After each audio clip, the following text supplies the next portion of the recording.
এবার ডক্টর মোহাম্মদ ইউনূস জাগায় কট। দর্শক, এবার ডক্টর মোহাম্মদ ইউনূসের বিরুদ্ধে একটি ভয়াবহ অভিযোগ আসছে। তিনি নাকি শেখ হাসিনার সাথে প্রতিনিয়ত যোগাযোগ করছে।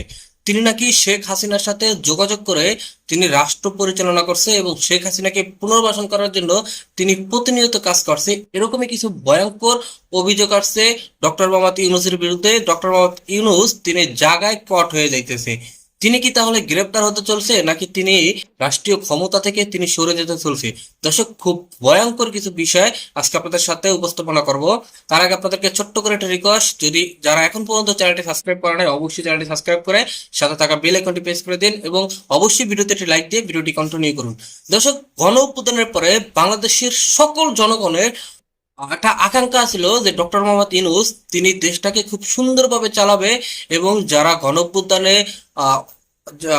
অভ্যুত্থান করছে, যারা তাদেরকে আন্দোলনকারীদেরকে শহীদ করছে, তাদেরকে গুলি করে হত্যা করছে, তাদেরকে ধরে ধরে তারা শাস্তি দিবে, বিশেষ করে শেখ হাসিনা সহ আওয়ামী লীগ যারা আছে।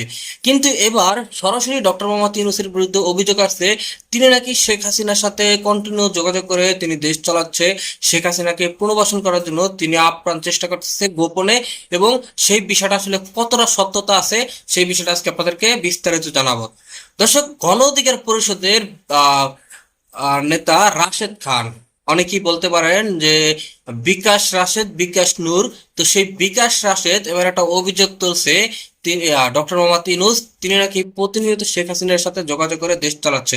এখন এই কথাটা আসলে কতটুকু যুক্তিযুক্ত সেটা অবশ্যই আপনাদের বিবেচনায়, আপনারা অবশ্যই কমেন্ট বক্সে জানিয়ে দেবেন। তবে এখানে মেইন বিষয় হচ্ছে যে গণ অধিকার পরিষদ রাশেদ তারা আসলে কারা, তাদের উত্থানটা কোথা থেকে আসছে।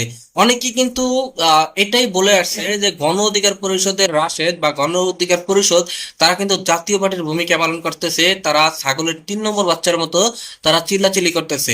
এরা কিন্তু বেশ ভালো কিছু বক্তব্য দেয় এবং সেই বক্তব্যগুলো বাহবা পাওয়ার মতো। বেশ ভালো কিছু বিগত সরকারের আমলে তারা শেখ হাসিনার বিরুদ্ধে কিন্তু তারা লড়াই করে আসছে, সেটা অবশ্যই বাহবা পাওয়ার মতো। কিন্তু এবার যে অভিযোগটা দিয়েছে ডক্টর মোহাম্মদ ইউনূসের বিরুদ্ধে, সেই অভিযোগের আসলে কোনো সত্যতা এবং কোনো ভিত্তিই নেই। এই অভিযোগটি একদম সম্পূর্ণ ভিত্তিহীন, সম্পূর্ণ অমূল্য, মানে একটা ভাওতাবাজি তাদের। তারা এটাকে কেন্দ্র করে তারা এই ধরনের বক্তব্য দিয়ে তারা ডক্টর মোহাম্মদ ইউনূসকে বিভ্রান্ত করতেছে। তারা ডক্টর মোহাম্মদ ইউনূসের বিরুদ্ধে মব তৈরি করতেছে। তো আসলে আমার মনে হয় যে গণ অধিকার পরিষদের সাথে শেখ হাসিনার সাথে প্রতিনিয়ত যোগাযোগ করে, কারণ গণ অধিকার পরিষদ তারা তো আসলে বিকাশ পার্টি অনেকেই বলে।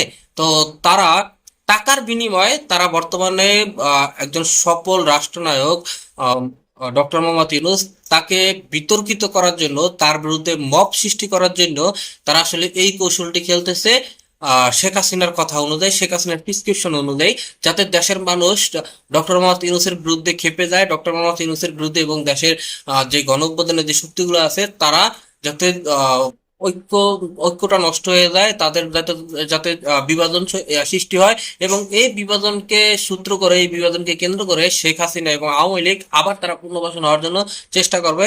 তো আমার কাছে এটাই মনে হয় যে গণ অধিকার পরিষদের রাশে তিনি যে বক্তব্য দিয়েছে এটা উদ্দেশ্য প্রণোদিত বক্তব্য, এবং কোন একটা এজেন্ট বাস্তবায়ন করার জন্য কারো পক্ষ হইয়া স্বৈরাচারকে পুনর্বাসন করার জন্যই তার এই বক্তব্যটা। তো আপনাদের কি মনে হয়, তারা এই কথাগুলো অবশ্যই কমেন্ট বক্সে জানিয়ে দেবেন এবং আপনাদের মতামত কিন্তু কমেন্ট বক্সে জানিয়ে দেবেন। আজকের মতো ভিডিওকে শেষ করছি, দেখা হবে পরবর্তী অন্য কোনো ভিডিওতে। সেই পর্যন্ত ভালো থাকবেন, সুস্থ থাকবেন এবং চ্যানেলটি সাবস্ক্রাইব করে আমার সাথেই থাকবেন। ধন্যবাদ সকলকেই।